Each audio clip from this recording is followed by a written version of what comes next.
ఇక్కడ పాదయాత్ర పోయే వాళ్ళు ఉన్నారు. ఎవరు పొద్దుటూరు నుంచి వస్తారా? పొద్దుటూరు నుంచి వస్తారా? ఇట్రా స్వామి ఒక్క నిమిషం రాను మా మీరు కూడా వాళ్ళకు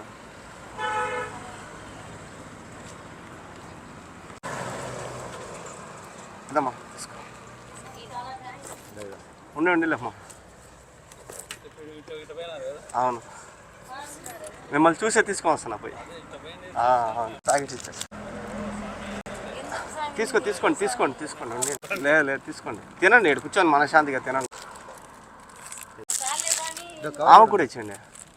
ఆమెకి ఇచ్చినారా? అదే ఆమెకి ఇచ్చేయండి. Okay all the best. మేము కూడా పోతాము డిసెంబర్ పోతాం మేము. మాది ఈడే రాయంపేట లోకలే. ఓకే అయితే అందరికీ జాగ్రత్త. Okay sir.